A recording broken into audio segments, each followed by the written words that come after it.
At the end of my last video, I promised to explain where Frisk's original soul was, but in order to explain what I think about that, I need to start by talking about Dr. W.D. Gaster. If you don't know, Gaster is a character who is almost purely referenced through the fun value, which is a value in the game's code that changes every time you reset and causes certain things to happen on your playthrough. Gaster is only mentioned by name on fun values 61, 62, and 63, which have a 50% chance, a 20% chance, and a 50% chance respectively of allowing us to meet these people called G-followers in the game's files, who don't let people answer calls we make in the rooms with them, and who are gone when we leave the rooms and come back. But more importantly, tell us of Gaster, the royal scientist before Alphys, who created the core but one day fell into it, and after that they say he shattered across time and space, which seems to be the case, as after telling us this, Gaster follower number 2 claims to be holding a piece of him right there before vanishing with a sound effect called Mystery Go in the game's files.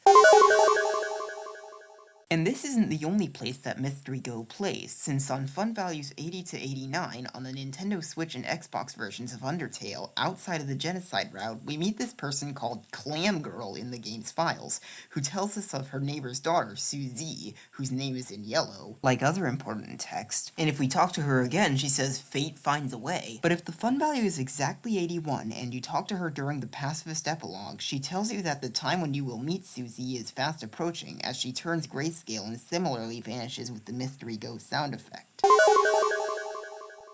And if you go back to Sans' lab drawer after talking to her, you find a card showing a poorly drawn picture of 3 smiling people with the words "Don't Forget" written on it. Clam Girl's grayscale sprite is called Clam Goner in the game's files, which is interesting because on fun values 90 to 100, after completing a neutral route, we meet this person called M-Kid Goner in the game's files, who has this to say. And if you talk to them while holding an umbrella, they say that it's not raining, but it does make them feel a little better about this, and tell you to forget about them before being gone when we leave the room and come back. In addition, you might have noticed in the True Lab that there actually was no entry number 17. However, there is one in the game's files, found in a room literally called Gaster in the game's files, written in all caps, although it's written entirely in the Wingdings font, but what it says is, entry number 17.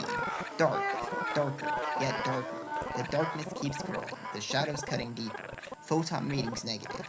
This next experiment seems very, very interesting. What do you two think?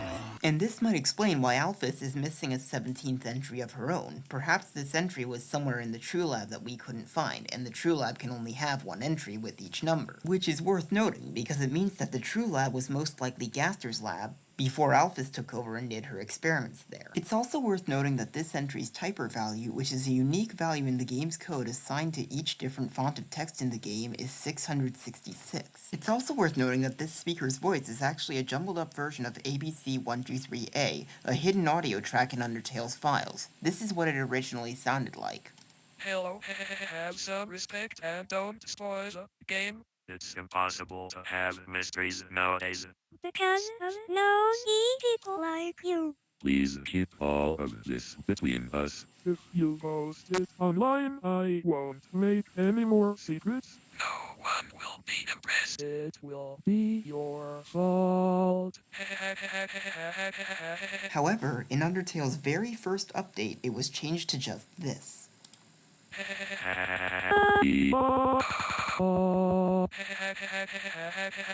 It is worth noting that each voice sound in ABC123A is called WNGDNG followed by a number from 1 through 7 in the game's files. And with this in mind, given how Gaster shattered across time and space, these are most likely 7 different pieces of Gaster talking. It's also worth noting that the number for this entry is 17, since on fun value 65, after defeating Papyrus, there's a 50% chance of encountering this sound test room, which has a few short looping tunes, and then Gaster's theme, which plays for exactly 17 seconds before booting you out of the sound test with the message, "Thanks for your feedback, be seeing you soon."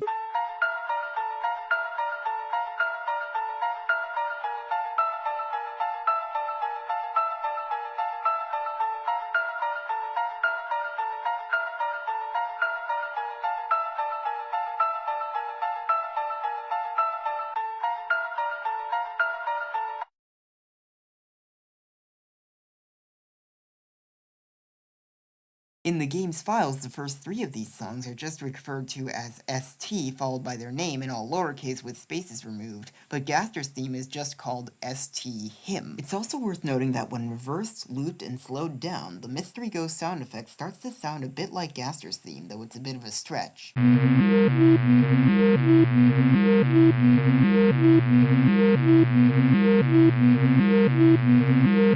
However, while Gaster does have a connection with the number 17, you might have noticed he has a much heavier connection with the number 6, even down to his name being 6 letters long. And following this in the game's code, we can find hidden battle stats for Gaster. He has an enemy ID of 666, he has 666,666 HP, 66,666 attack, and 66,666 defense. He drops negative 6,666 gold when beaten, and negative 6,666 EXP when killed, and he has a 666% chance to drop an item with the ID of 666. In addition, one of the things that the river person tells us is beware of the man who speaks in hands, and considering that the Wingdings font features lots of hands, and also Gaster originally had a card in the official Undertale Tarot set before it got removed and replaced with Jersen's that has hands in its bottom corners, this could very well be referring to Gaster, though they also very similarly say beware of the man who came from the other world. But with this association with Wingdings in mind, Gaster's full name might very well be Wingding Gaster, or possibly Wingdin Gaster, since Aster is also the name of a font, meaning that his whole name would be Wingding Aster.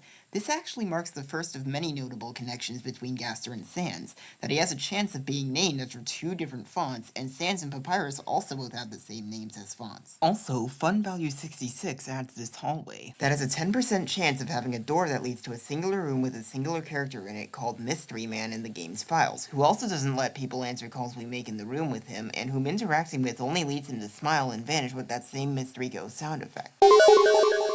And considering that Gaster's tarot card appears to have been inspired by this sprite, this seems to be what Gaster originally looked like, which is worth noting because this sprite looks an awful lot like a skeleton. Also, there's a bone in the top left corner of Gaster's tarot card. Not only that, but these attacks that Sans uses in his fight are called Gaster Blasters in the game's files, and one of them is in the top right corner of Gaster's tarot card. And the choice, the song that plays during Asgore's speech at the end of his battle, as well as when Sans judges you, and during his fate spare, becomes Undertale, the song that plays throughout New Home when played at 666% speed. And with all of this in mind, the badge that we find in Sans' lap might have belonged to Gaster, and he might have been one of the poorly drawn smiling people on that card that said don't forget, which seems especially likely not only because Mystery Man smiles, but also because the song, if you can call it that plays over entry number 17 is literally called Smile in the game's files. So now let's start answering some of the many questions we now have. First of all, what exactly happened to Gaster?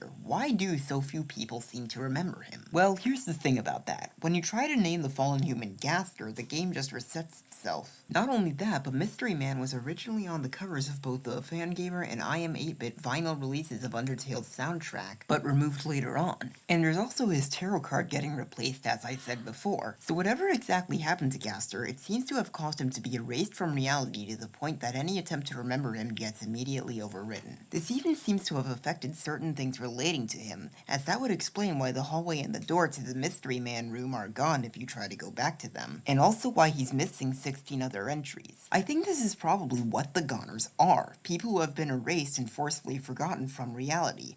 Goner Kid, at least, seems to be aware of what they are, as this would explain what they're talking about when they say that our umbrella makes them feel a little better about this, and also why they tell us to forget about them. They would want to be forgotten because they would know that they have no place in this world. But how, though? How exactly did this happen to Gaster? Well, what is the power that changes what people can remember in this world? It's determination. That's the power that we use to erase everyone's memories by resetting. This is what has happened to Gaster. He has become a goner, which I believe is someone erased from reality with determination. I mean, just look at Mystery Man. He looks like he's melted, just like we're told that monsters do when they have too much determination. In fact, he seems to have been erased so thoroughly that anyone who tries to remember him also turns into a goner, since the Gaster followers, who seem to know the most about him, have a lot of evidence pointing to them being goners. Firstly, they're all grayscale just like the goners, but also, Gaster follower number 2 vanishes with the same sound effect as Mystery Man, and Clam Goner vanish with and Gaster followers number 1 and number 3 are gone when we leave their rooms and come back, just like Goner Kid. This might also explain why the Gaster followers and Mystery Man don't let people answer calls we make in their rooms. Perhaps they don't want anyone else to find out about Gaster and end up like them. But what about Goner Kid and Clam Goner? Why are they goners? Do they somehow know about Gaster as well? Well, based on this theory, I'm inclined to say yes, but the key thing here is that they are goners, but not Gaster followers. They don't seem to have chosen to follow Gaster. So with that in mind, I think what's most likely going on here is that these goners are people who knew Gaster personally before he vanished, and have been turned into goners due to remembering him. But then how come people like the river person and Sans seem to be able to remember him without turning into goners? Well, this is where the way he was erased from reality becomes relevant. You see, even though we'd expect resetting the game to erase everyone's memories, certain monsters do seem to retain faint memories of past playthroughs. And my theory is that Gaster is an entire person that this has happened to, so it makes sense that some people would still be able to faintly remember him, but not so well that they become goners. So, with this in mind, I think it's likely that Goner Kid and Clam Goner are the two people Gaster was talking to at the end of entry number 17, and also that they're the other two poorly drawn people on that card that said don't forget, since Sans would know that they and Gaster are goners, and would need someone to remember them. This would also explain why we can only find the card after talking to Clam Goner. Okay, but where exactly did Gaster get this determination from? Well, the answer is most likely a human soul, since that's the same thing that Alphys says she expected determination from for her experiments. However, there's one important detail in entry number 5 that I want to point out. Using the blueprints, I've extracted it from the human souls. I believe this is what gives their souls the strength to persist after death, the will to keep living, the resolve to change fate. Let's call this power determination. Using the blueprints, not simply Alphys' knowledge of the determination extractor. And given that, as we've established, the True Lab most likely belonged to Gaster before Alphys took over, as well as the fact that it appears in the background of Gaster's tarot card, it seems highly likely that Gaster was the one who built the determination extractor to use on the human soul he was using in his experiments. Okay, but what human soul was that? Well, at first you might think it was one of the 6 souls, which are what Alphys used for her experiments. But actually, in the machine at the end of the True Lab, we find a red human soul, just inexplicably sitting there, and there's not really a better explanation for this than that this was the human soul that Gaster took for his experiments. Which would really make the situation the Underground is in all the more sad, since it means that not only did Asgore have the first human soul before Flowey took it according to my last theory, but also the soul that Gaster took, which Asgore forgot about along with everything else about Gaster. Okay, so we've established that whatever happened to Gaster, it had something to do with determination, but I still haven't explained exactly what this was. However, in order to do that, I'm going to need to talk about Deltarune.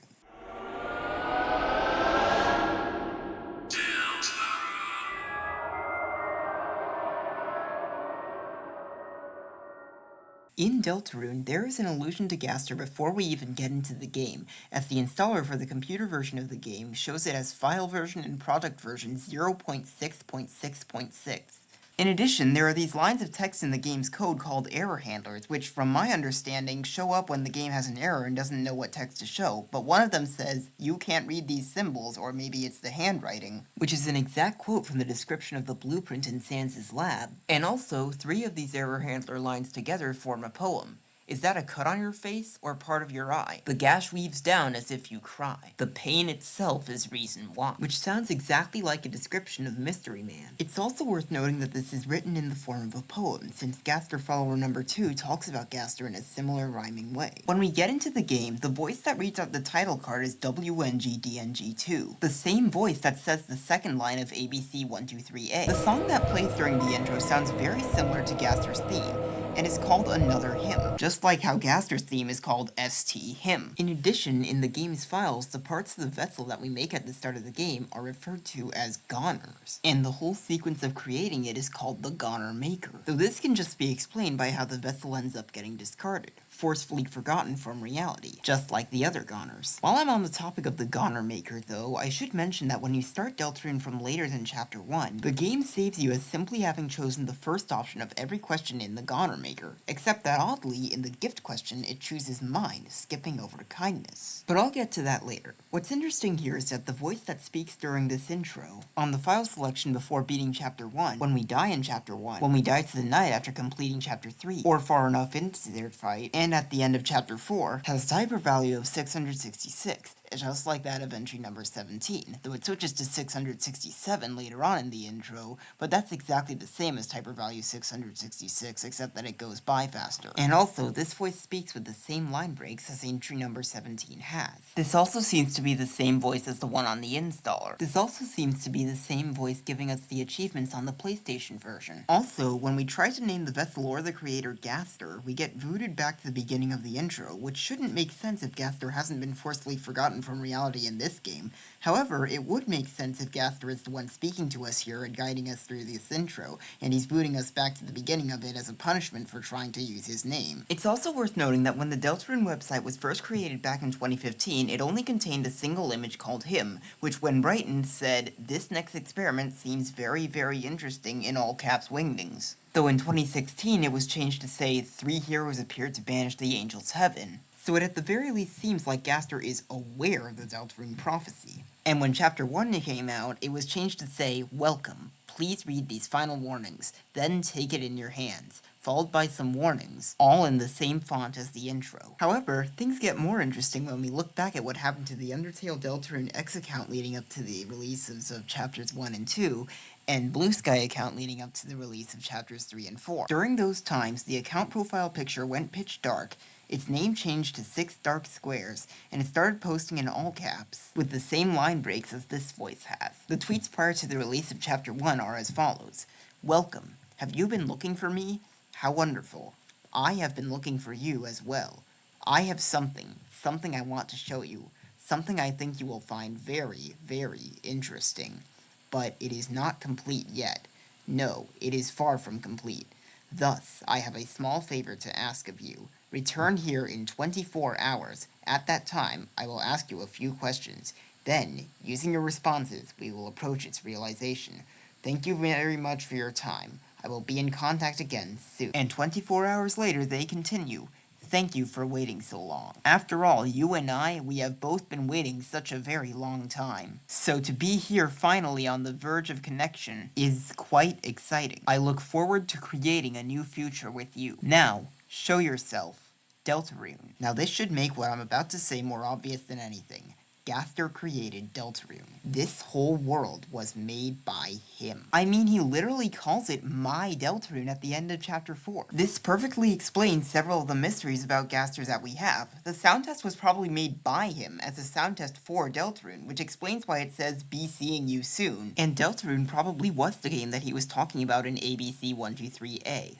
Hello, have some respect and don't spoil the game. This also explains the version number on the installer, as well as that weird error handler poem, since if he's the one operating this game, then it would make sense for the handling of the errors in it to refer back to him. And also why WNGDNG2 is the voice that reads out the title card. And I mean, just think about it. If Deltarune is really just a timeline where the human-monster war never happened, then how come so many of the monsters in Hometown are the same as monsters in the Underground? In a timeline where the human-monster war never happened, these monsters' ancestors would have most likely never met each other and had children. The monsters in Hometown should be completely different. The only way they could be the same is if this world was not a natural one like that of Undertale, but instead an artificial one, with a purposeful creation and creator. While I'm on the topic of those tweets though, I should also bring up this mysterious tweet from Toby Fox, which says, "You've all seen the happiest outcome. Neither of them could fix the machine, no matter how hard they tried. No one can." But I'll get to that later. The question now is how?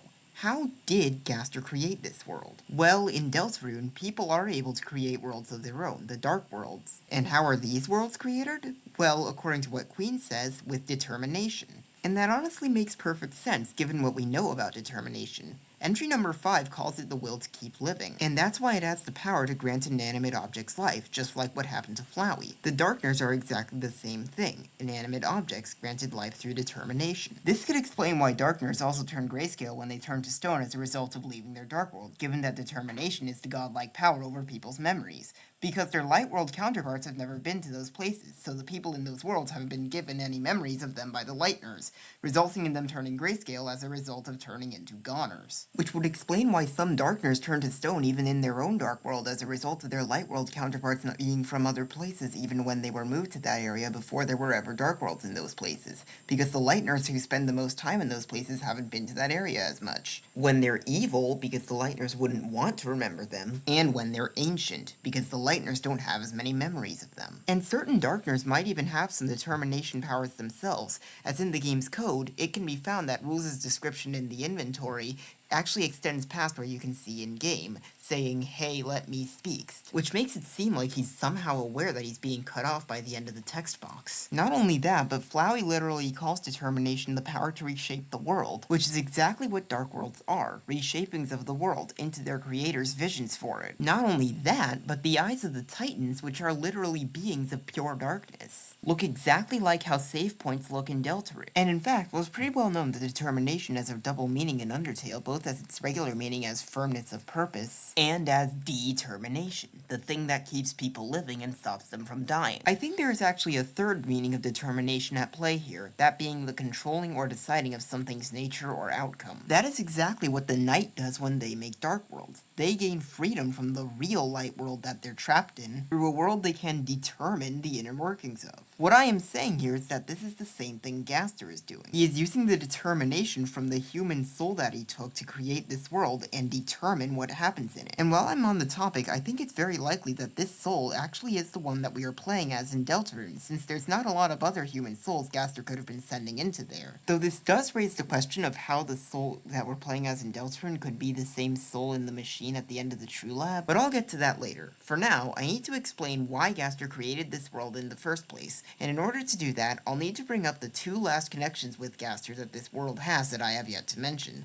The first one is that monsters have blood in this world. Though the questions the innkeeper's child asks Chris seem to contradict all the monsters having blood, but it's possible that they just don't know yet about how monsters have blood due to being a child. And also, monsters don't seem to be able to use magic, at least in the light world, as Noelle says that the dark world is where everything can be healed with a little spell, even though that isn't the case in Undertale. And the second one is the name and sound of the place where it rained, the song that plays after we leave the church in chapter 4. The way these things connect to Gaster isn't direct, but rather by proxy through Sans, who also has blood, and also seems to have some determination powers, as he seems to have some power over time and space, like the power that Frisk gets from determination. And there are two instances of this that I want to point out, the first being when we get pranked across time and space upon entering his room, since the door to his room has fire under it, just like the warp doors that we find throughout the Dark Worlds, which, as I discussed before, are created through determination. And also, this prank involves us entering a pitch dark room with the illusion of being an extremely large area until the lights come on and we see that it's just a small room, just like what happens with the Dark Worlds. And the second being that he has the power to dodge our attacks, which aside from the Darkners in chapter 1 after being warned about Susie, as well as Jackenstein and the Old Man statue, both of whom we fight in complete darkness, the only other people with the power to do are Asriel, who had the power of a god at the time, and the Old Man, whom the only thing really special about is that the light world object imbued with determination to create him is the Lightner's dust. Also, Sans' attacks work completely differently from every other one in the game, with us taking 1 damage every frame we're on one of his attacks, instead of just getting hit once for a set amount of damage and then having a few invincibility frames. Also, his word search features Ice-E on it, who doesn't appear anywhere else in Undertale, but has a full brand in Deltarune. Also, his theme is the only song in Undertale that also appears in Deltarune, and also, he has a connection with the place where it rained, since the song that plays when he takes us to dinner is called It's Raining Somewhere Else, which doesn't really make much sense in its own context, but sounds very similar to it. This also connects to Gaster through what Goner Kid says, about us having an umbrella when it's not raining. Okay, but that still doesn't answer our question. What could Gaster's motivation be? Well, having been the royal scientist like Alphys, Gaster's motivation would probably be the same as hers, to do what Asgore asked him to do. And what did the king ask Alphys to do? Create the power to free them all. And remember why the humans imprisoned the monsters in the first place? Because of their power to absorb their souls. So with all of this in mind, I would like to propose that what Gaster was trying to do was even things out. He was trying to make it so the humans would have nothing to fear from the monsters by using some machine of his that could give monsters physical forms, that had blood, could handle large amounts of determination, couldn't use magic, and most importantly, couldn't absorb human souls like their less physical counterparts could. And Sans, who with this in mind is most likely Gaster's son, was a test subject for this machine, and that is why he has his determination powers and his blood. However, if this is the case, then Sans should be unable to use magic, so how come he can? Well, can he? Throughout his fight, Sans does this thing where he teleports us into the middles of attacks that were already being done, just like Flowey uses his loading power to do during his fight. So I think it's entirely possible that this is just what all of Sans's attacks are, just things that he used to be able to do that he's using his determination power to load back into reality, not using in the present. I mean, just think about it. The screen briefly flashes black at the start of Sans's fight, just like it does whenever he does his teleportation thing. This might explain why his attack's damage works the way it does. Perhaps he needs to load in every single hit of damage for all of his attacks, and for that reason, he does it frame by frame. This could also explain why some of his attacks are named after someone who is forcefully forgotten from reality in the game's files. These attacks are from before he was forgotten. Furthermore, I think this might be the thing that Sans says he gave up trying to go back to a long time ago, having a less physical body and being able to express himself through magic like a regular monster. I mean, just think about it. He says that he gave up trying to go back a long time ago, as though the thing he was trying to go back to is something he doesn't need to give context for, something we should already know about. Something we should have already observed him loading back into reality throughout his fight, and it would make sense for that to be something Sans would want now that Gaster's shattered across time and space, and his old plan to make all the monsters physical isn't happening anytime soon. Further even more, I think I might know where the machine that Gaster used to do this to Sans is. It's probably the broken machine in Sans's lab. I mean, the blueprint beside the machine is described as having unintelligible symbols, just like how wingdings are, which would explain why this description is quoted in the error handlers. It's referring back to Gaster, just like the other ones. With this in mind, I think it's very likely that this tweet from Toby Fox is actually referring to this machine, which would make one of the people being referred to Sans. With this in mind, the other person being referred to is likely Alphys, since she seems to know Sans, and also, well, we know her history with monsters with excessive determination. And with Alphys having worked with Sans in the past in mind, she is probably also the person who researched the anomaly with him. Okay, but what about Deltarune? Why do monsters have blood there? Well, perhaps this is because the reason Gaster created Deltarune was as a simulation to see if war would still break out between the races in a world where things were more even, and the monsters had physical forms like the humans, to see if what he was doing with his machine was actually worth it. And with this in mind, this is most likely the new future that he was referring to prior to the release of Chapter 1. One where humans and monsters can live together in peace. This is also most likely the experiment that entry number 17 was talking about, which seems especially likely considering the original version of the him image on the Deltarune website, and Sans having this connection with Deltarune could also explain the link between it's raining somewhere else and the place where it rained. Okay, but then what's the deal with dark worlds? Why add them to this world? Especially since monsters can use magic in them. Well, here's the thing about that. See, my theory here is actually that Gaster only made the light world, whereas the dark worlds were made by the night, independently from him.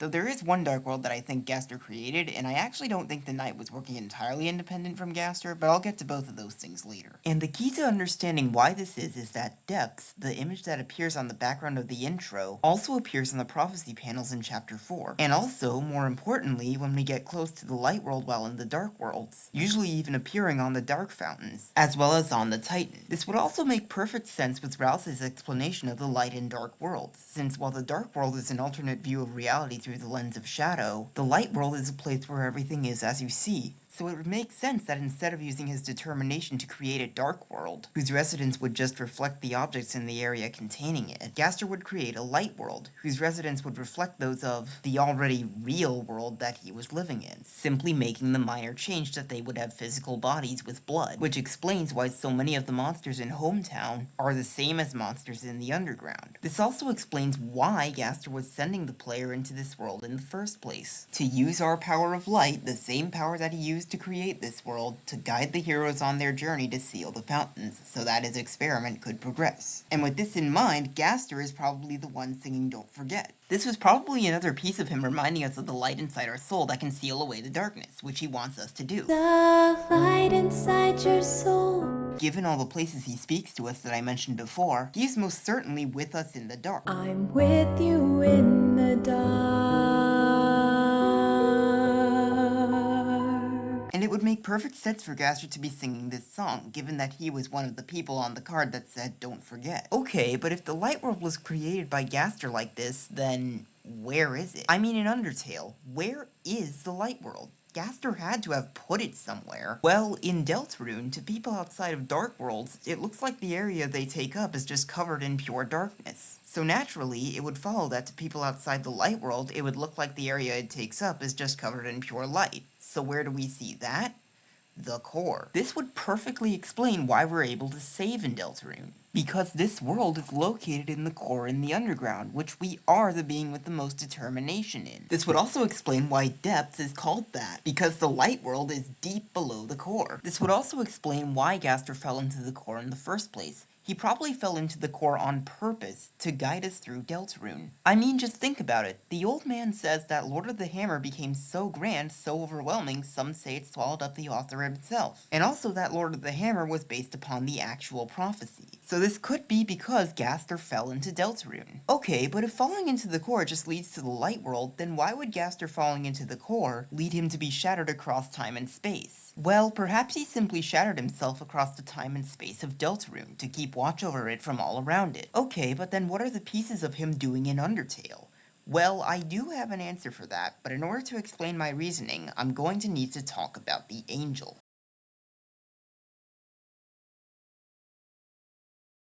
So I'm just going to start out this part of the theory by making a claim that might be somewhat controversial, that Asriel is the angel in Undertale. I mean, he fits with everything we know about the angel. He held godlike power over people's memories when he had the power to save and load, before he gave up that power to the player at the start of the game he's associated with, according to my last theory. He keeps watch over his world from all around it, and these traits are exactly what we'd expect the angel to have. But also, he has seen the surface and descended from it. He has returned, albeit in a much worse, much more pitiful form, and he at least attempts to bring the monsters freedom. The reason this might be controversial is that a lot of people seem to think that the angel is the player, or perhaps the first human, to explain how they've returned with the consciousness of the player, and also how they've descended, which is something the player wouldn't have done, since according to my last theory, the player did not exist until Frisk fell underground. And while I can see how the player also displays a lot more angelic traits than just having returned and descended, like how they hold godlike power over people's memories through saving and loading, they keep watch over their world from all around it through watching over this game from outside its screen, they have seen the surface, and they at least attempt to bring the monsters freedom from their mortal realm on the genocide route, like Jerson talks about. Asriel is the one who, well, looks exactly like the Deltarune, in his second form in his fight. And also, Asriel shares his name with the biblical angel of death, and that's exactly what Jerson says people have been calling the angel.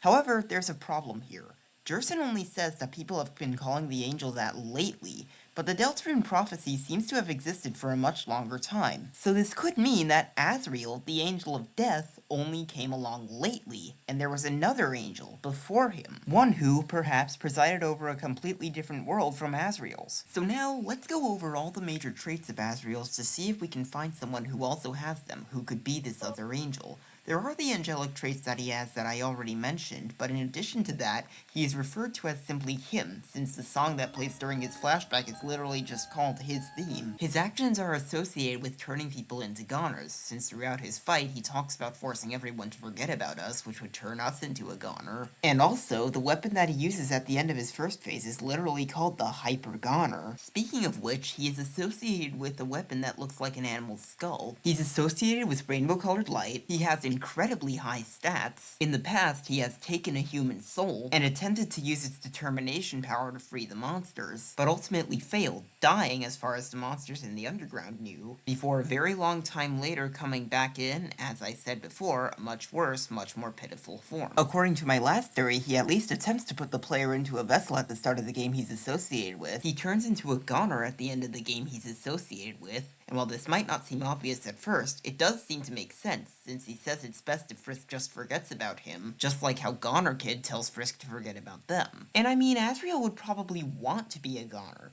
He would probably want everyone to forget about him, since, as he says, he doesn't want to break their hearts all over again. So he probably started transforming himself into one using his determination power after his fight. And finally, he is slightly associated with the number 17, since the last dream item that we can get by dreaming during his fight restores exactly 17 health, but much more heavily associated with the number 6. And while this might not seem obvious at first, there is a lot of things connecting him to that number. Firstly, he absorbs 6 human souls at the ends of the neutral and pacifist routes, and I really want to point this out, since the thing is that ever since playing Undertale, I've had this feeling that from a narrative standpoint, there was really no reason the number of souls required to destroy the barrier had to be 7. We don't have to, like, fight one boss for each soul, complete one area for each soul, or something. The only real time when the number of souls required to destroy the barrier becomes relevant to the gameplay is during the Omega Flowey fight, when there is one little cutaway battle that we have to complete for each soul, meaning that it's entirely possible that Toby Fox specifically made the number of souls required to destroy the barrier 7, so that the number of souls Flowey absorbed would be 6. Also, we fight 6 lost souls during Asriel's fight. Also, Asriel has 6 letters in his name. So does Flowey, and so do most of the lost souls that we fight. So with all of these things about Asriel established, I think it should be obvious who this original angel is. It's Gaster.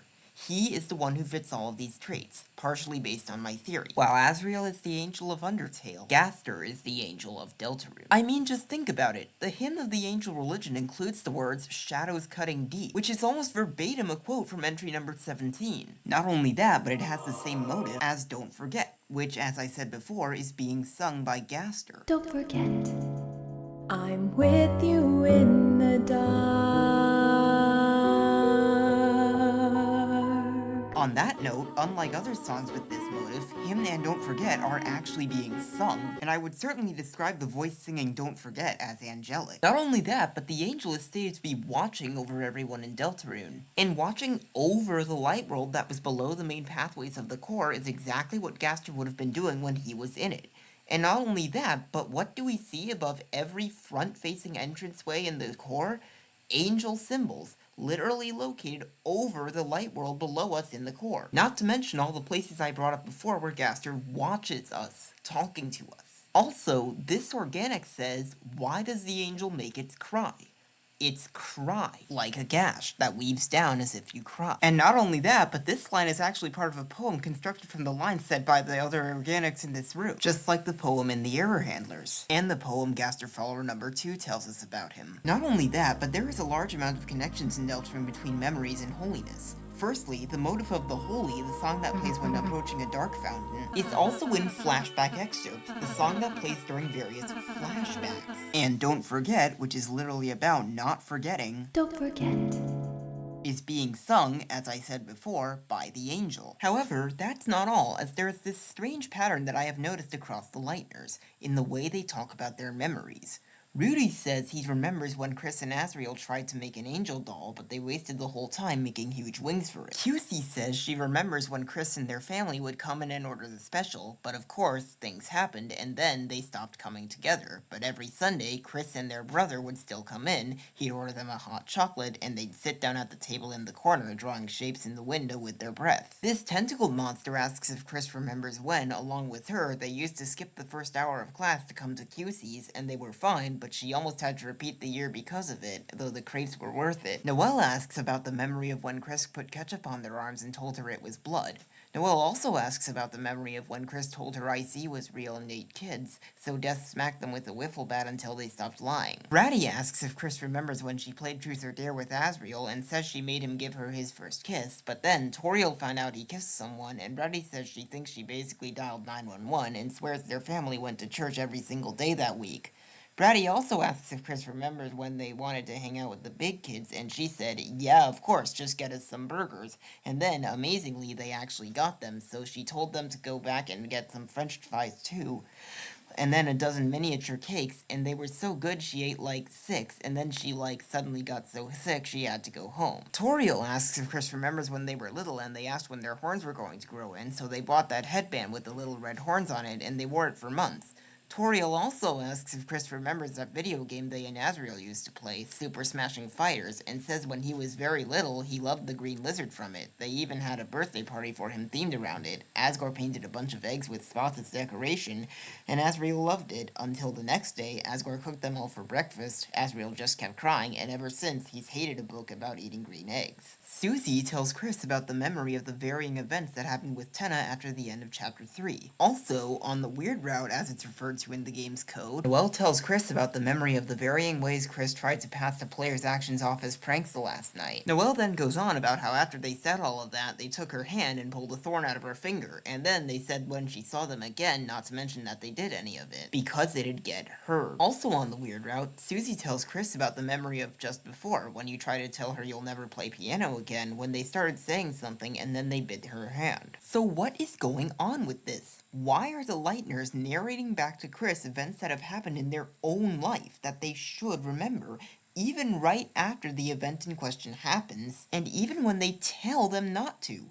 What possible reason could they have to do this, except their religion telling them to? And this would work perfectly with the angel having created this world with determination like I believe Gaster did, since determination, as I said before, is the godlike power over people's memories. Gaster being the angel would perfectly explain all those odd little traits he has, his being referred to as simply him, and his association with the numbers 6 and 17. He has those traits simply because those traits are what mark someone as the angel. This also explains why, as I was talking about just before, Gaster is associated with poems, since the prophecy is written, for the most part, in a similar rhyming way. This also explains why Gaster has followers. I mean, why would this one random guy have followers, especially when becoming one turns you into a goner, unless he is actually a being of reverence? Okay, but then why would 6 be a number to be associated with the angel? Isn't it typically associated with, well, the devil? Well, I think that within the context of Undertale, it does connect back to the angel. See, when we turn the Mystery Man sprite upside down, we see a new face on it, and I think this is probably a hint to how we're supposed to connect 6 with the angel, since 6 is the only undigit number that when turned upside down, becomes an entirely different number, 9. And what character do we know who is associated with 9?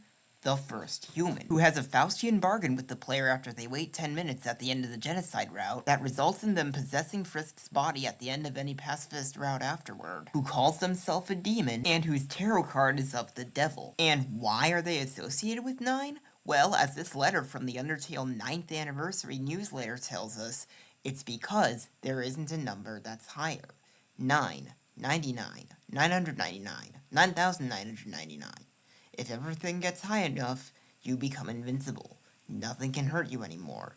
Nothing can hurt anyone anymore. So that is why 6 is the number associated with the angel, because it's the inverse of 9, the number associated with the devil. Okay, but hold on a minute. Why am I saying that turning into a goner at the end of the game one's associated with is an angelic trait, something shared between Asriel and Gaster? Well, it's simple. The prophecy says that the angel will be banished, so perhaps this will involve turning him into a goner. This seems like exactly the kind of retribution Susie would want on the ultimate authority figure in her world. And Susie definitely seems like the person who would administer this banishing, since the prophecy calls her the girl who comes last. The old man tells her she holds a light pen known as Hope with the power to overwrite, and the motive versus Susie, her battle theme, is In the Dark Truth, the song that plays when Rousey explains the roaring. However, if Gaster is banished from Deltarune, then that means that the pieces of him that he shattered across Deltarune will end up in Undertale, so that is why the pieces of him are there when we play the game. I mean, just think about it. Gaster follower number 3 simply says that one day his experiments went wrong. Now that sounds pretty different from that he simply fell into the core, doesn't it? This explains why the river person tells us, beware of the man who came from the other world. The world that he came from is Deltarune. This could also explain why this soul is in the machine at the end of the True Lab. Perhaps we are going to get banished to there along with Gaster. See, according to this theory, the events of Deltarune are happening before those of Undertale, long before. And this makes sense when you think about it. I mean, the song that plays on the file selection after beating Chapter 1 is literally called Before the Story and has the Once Upon a Time motive. As if we're being told directly that Deltarune is happening before the story of Undertale. But hold on a minute. If all of this is happening before Undertale, then how come we seem to canonically have so many memories of Undertale, in which we were playing as an entirely different soul?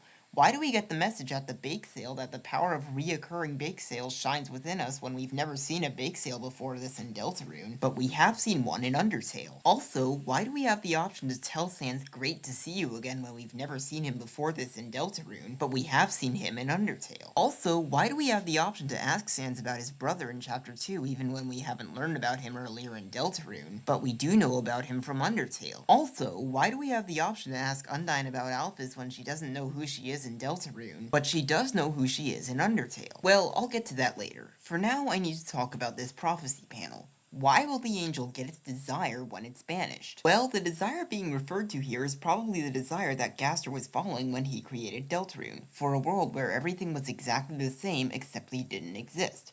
That is what Goner Kid was referring to, and that is why, as I said before, Gaster wants us to seal the Dark Fountains, so that his experiment can progress, and everything can function perfectly without him. So now that I have pretty much completely proven that the angel is Gaster, I think it's very likely that the angel's heaven is the new future he was talking about, where humans and monsters can live together in peace thanks to his machine. So now I have pretty thoroughly proven who the angel really is. However, there is one candidate to be the angel that I won't dismiss as easily as I did the player.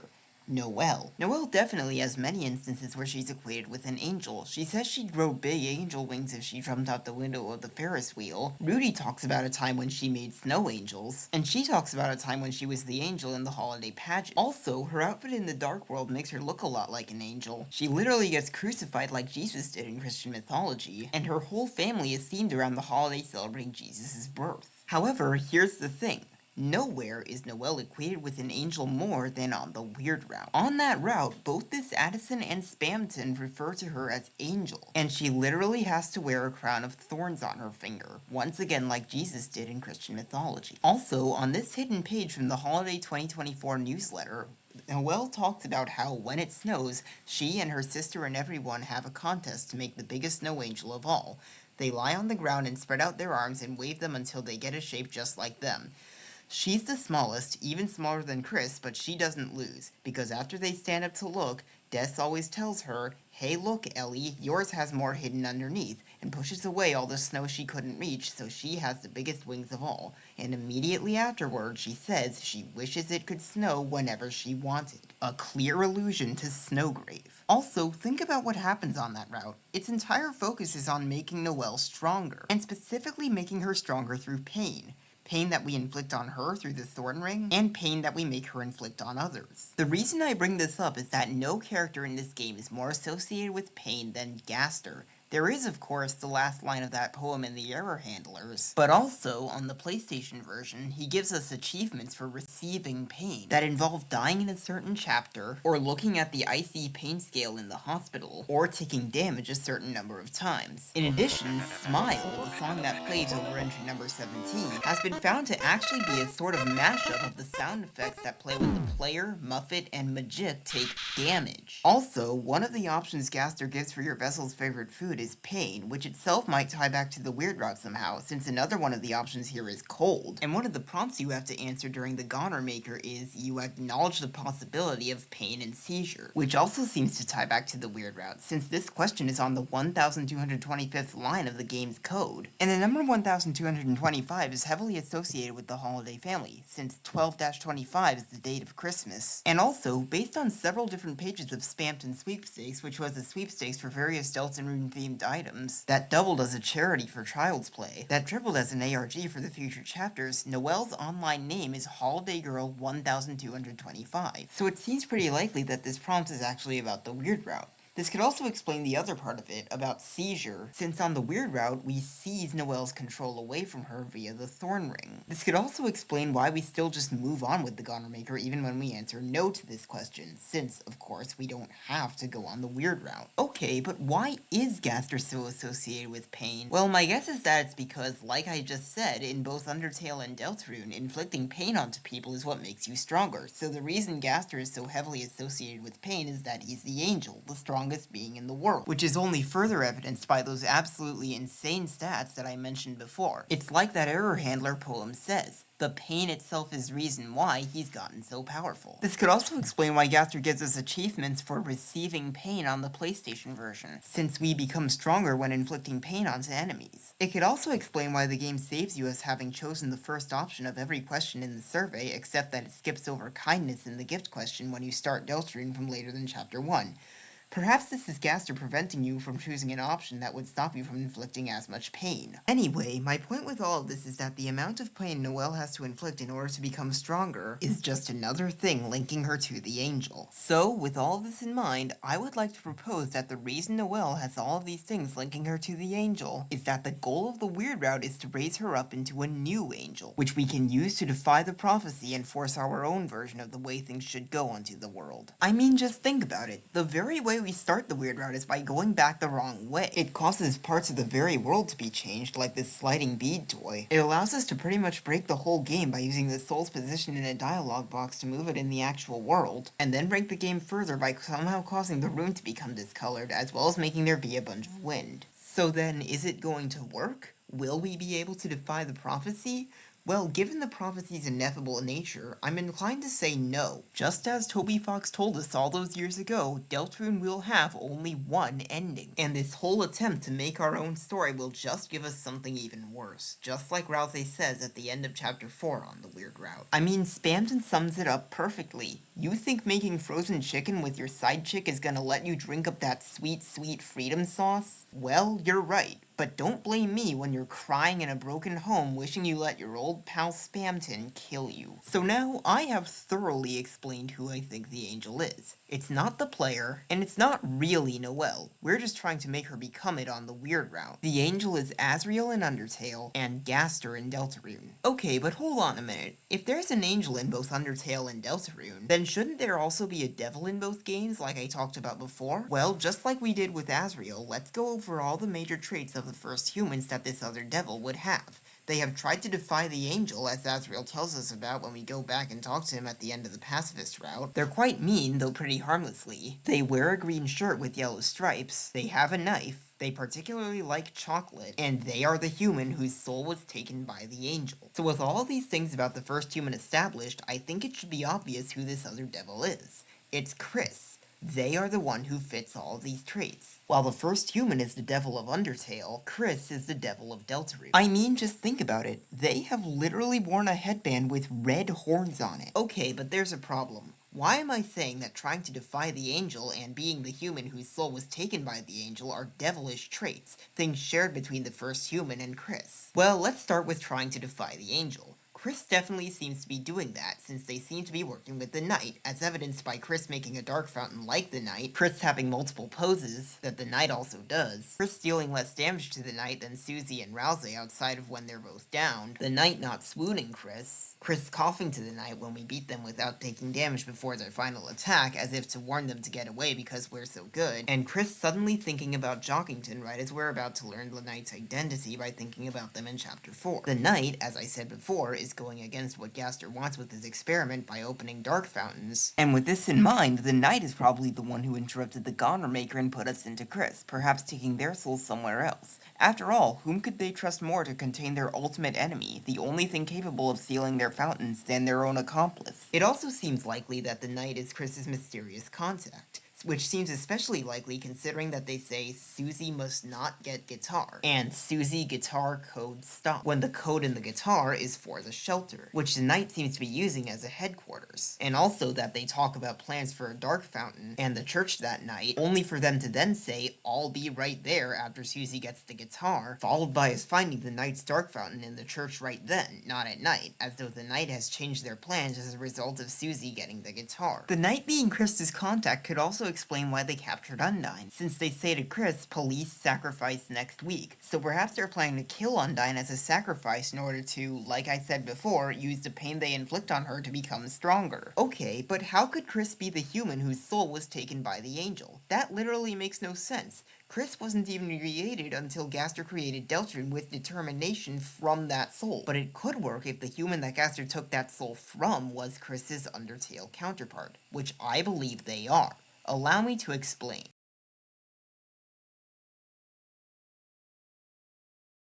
So, there is this strange pattern I have noticed throughout the three heroes of Deltarune, that being that their names are just corruptions in varying ways of those of characters from Undertale. Chris is an anagram of Frisk with the F removed, Susie is seemingly a misspelling of Suzie, Ralze is an anagram of Asriel, and none of the other residents of Hometown have their names changed like this. So why is this? Well, here's the thing about that. If Gaster is the one who created this world and its inhabitants, then he would have been the one who gave the three heroes these names. And as I said before, Gaster would want the heroes to go on their mission and seal the Dark Fountains, because the fountains would need to be sealed in order for his experiment with Deltarune to progress. So my best guess as to what's going on here is that Gaster made the Deltarune versions of Frisk, Suzie, and Asriel into these people that have corrupted versions of their names in order to, I guess, in some way make them more attuned to their world, since Deltarune itself is an anagram of Undertale, thereby making them more powerful, enough to be the three heroes. And Suzie being the Deltarune version of Suzie would make what Clamgoner says about us being fated to meet Suzie make all the more sense, since the Deltarune version of Frisk meeting the Deltarune version of Suzie to become two of the heroes is pretty clearly spelled out in the prophecy as something fated to happen. And Suzie's Deltarune counterpart being one of the heroes could also explain why her name is in yellow. However, there's a problem.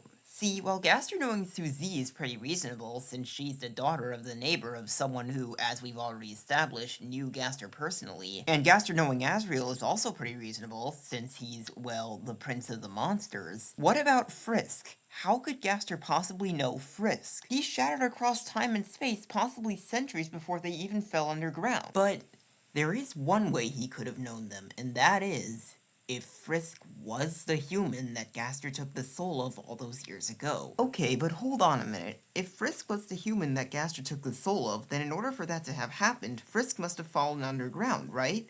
How could the humans on the surface have had Frisk's body to fake sacrifice to the monsters like I said in my last video? Well, it's simple. Frisk didn't fall underground. Gaster simply took their soul when they were still on the surface, during the human-monster war. This could explain why we seem to canonically have so many memories of Undertale, since, as I brought up in my last video, according to the Undertale Legends of Localization book, the power to save and load belongs to the being in the underground with the most determination, but back when Gaster first brought Frisk's soul to the underground, it would have been that being. And so, considering that this soul's owner ended up becoming that being in the future, I would like to propose that the reason we have those memories is that the soul can transcend time and remember things that haven't happened yet from when its owner had the power to save and load, the same power that it currently has in Deltarune. This might seem like a bit of a stretch, but I don't think that it is too much when you consider that the player in Undertale can also remember things that haven't happened yet through the power of resets. Frisk's story is honestly a pretty sad one. Their soul was stolen during the war, and while there was hope for them as there was still determination in their body, it was quickly squandered, as right after their body got moved elsewhere, a new soul took them over. Anyway, though, this is how Chris at least sort of is the human that Gaster took the soul of, through them being the Deltarune version of them. Now here's where I'm gonna make another somewhat controversial claim,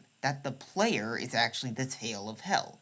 I mean, just think about it. Calling it the Tale of Hell makes it sound like it came from Hell, and according to this theory, the soul that we're playing as came from the Undertale version of Deltarune's Devil. Not only that, but the lyrics of Raise Up Your Bat, the song that plays in the rock minigame in Chapter 3, literally reference a demon heart. And not only that, but Spamton Neo literally has an attack where a heart comes out of his body, a heart that he literally alludes to being supposed to represent the soul that we're playing as, attached to him with a chain of circles, just like the Tale of Hell. The reason this might be controversial is that a lot of people seem to think that the Tale of Hell is actually this thing, and while I do see the correlations, it can't be them, because we have seen their tails, and they look like just regular cat tails, much less like the chain of circles that is the Tale of Hell. While I'm on the topic though, I should also bring up that one of the things the organics say is the tale which must not be followed, as opposed to another thing they say, the tale which must be followed. Also, in the game's files, there's an unused sprite for the Tale of Hell with a point at the end. And also, this organic in the room after the egg window gives us this mixed up message, but it's actually possible to unjumble it. See, during Spamton Sweepstakes, people were able to donate directly to the charity without purchasing any item in the name of freedom or silence for Spamton. In the end, freedom won, but recently, the website got updated to show what would have happened if silence had won instead. One of the new pages in this update was this Windows page, which had a bunch of windows on it. They all linked to pages that didn't exist, but the URL of each of them had a different jumbling of some of the words from this message, except that one of the windows had an egg at the top of it. This window led to a page titled Roots that contained only this tree that could be clicked 3 times to make this strange sound.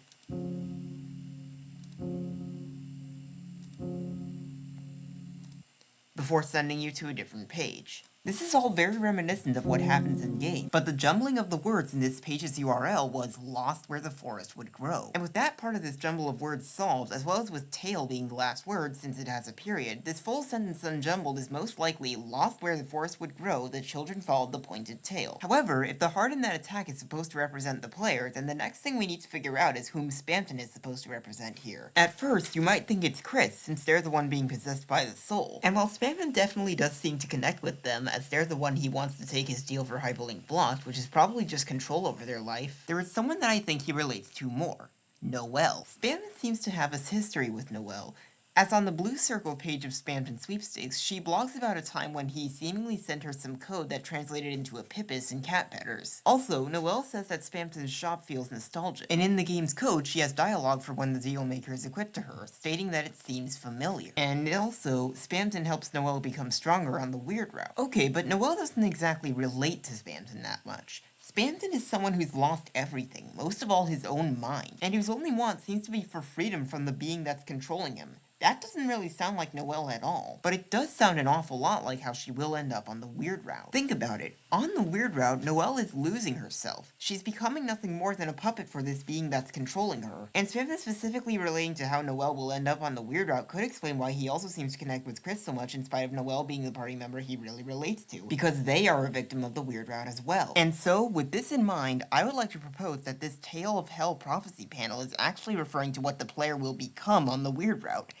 After all, what better way to establish yourself as a being of hell than by rebelling against the angel by raising up an angel of your own? This is what makes it the tale that must not be followed, as opposed to the tale that must be followed. If this is the case, then following the tale means following the route that will lead you to it, and away from the prophecy. And with this in mind, the point at the end of the tale is likely meant to represent the Thorn Ring, and the children being referred to here are most likely Chris and Noelle, the two main victims of the weird route. Okay, but if the weird route is going against the prophecy, then how come seeing the tale of Hell take crawl is part of the prophecy? Well, this panel of the prophecy is located on the opposite side of the room as one that says, "They'll hear the ring of heaven's call." And while I'm not exactly sure what this is referring to, given what I've established heaven is in this game, this seems to be something that the angel wants to happen, something that absolutely is meant to and will happen. So perhaps this prophecy panel being on the opposite side of the room as that one is meant to show how it actually isn't meant to happen. Anyway, though, with that, I've done it.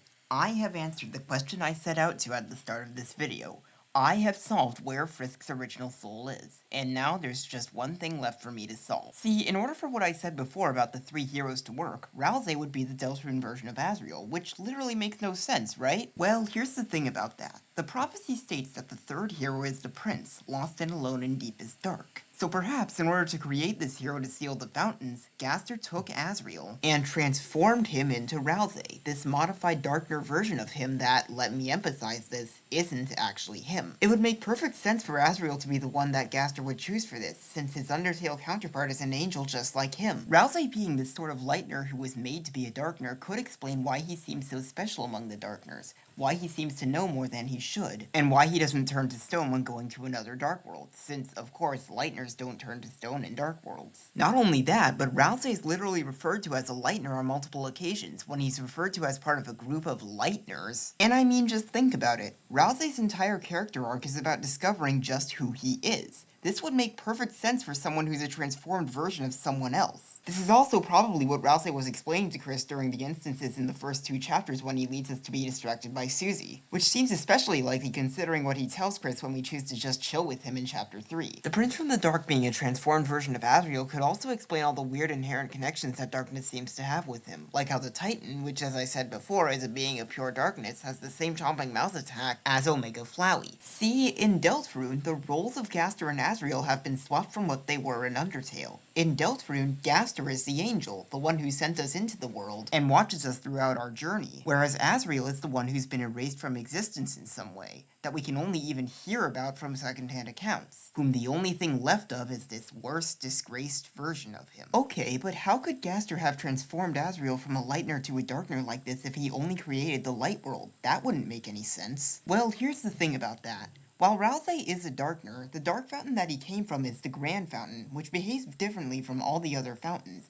It acts friendly toward us, creating a world that acts as our hub, instead of creating a hostile adventure that we must fight our way through like the other dark fountains. So with this in mind, I would like to propose that instead of being created by the knight or someone working with them, the Grand Fountain was actually created by Gaster, who did so in spite of his not wanting there to be dark worlds, in order to transform Asriel into the Prince from the Dark that the prophecy needed for the greater good of sealing away the others. And with this in mind, I think it's very likely that the prophecy's final tragedy is that after sealing all the others, we will have to seal the Grand Fountain as well. This would work perfectly as something Susie would want to stop, since she pretty clearly doesn't want the Darkners to be forgotten. And I mean, just think about it. Rousey is the one looking for the final tragedy panel throughout Chapter 4, and after breaking the panel, Susie specifically says she wouldn't let it happen, Chris wouldn't let it happen, and obviously Rousey wouldn't let it happen. Rousey is the main victim of this tragedy, since it involves him losing his dark world. Also, one of the songs that Chris plays on piano when we come back to Noelle's kitchen after being caught by them is called Chris' Piano Last Prophecy in the game's code, and sounds like a slow, melancholic version of My Castletown, the song that plays in Castletown after Chapter 1. This would make perfect sense for Rousey's character. He doesn't want the Lightners to worry too much about the Darkners. It would make sense for someone who knows his species is doomed to be sealed away forever to want that. He wouldn't want his friends to be hurt by what's inevitably going to happen to them. Rousey having this fate would also perfectly parallel Asriel's fate in Undertale. So now the question is, will Susie be able to stop it? And I'm sorry to say that I don't think so. Sealing the Grand Fountain is something that needs to happen in order for Deltarune's purpose to be realized, and for Gaster's new future to be created. However, I do think that this could serve as a good motivation for Susie to want to banish the angel who created this world, exactly like the prophecy says. See, that is the kind of story that I think is being told here. Everything that happens was preordained, even people's reactions to the prophecy itself. Everything that the prophecy says will come to pass, no matter how we might try to defy it. So now we're just left with one final question. Why was I saying before that I didn't think the knight was working entirely independently from Gaster? Why would Gaster be working with the very person making the fountains he wants us to steal? Well, I do have an explanation for this, but it's going to take a bit more clarification in order to be more convincing, so I'm going to save it for a future video. If you'd like to see that video, why not consider subscribing to my channel, and also leaving a comment on what you think of the theory so that my channel gets more engagement. Now that's all out of the way though, I'll see all you guys next time.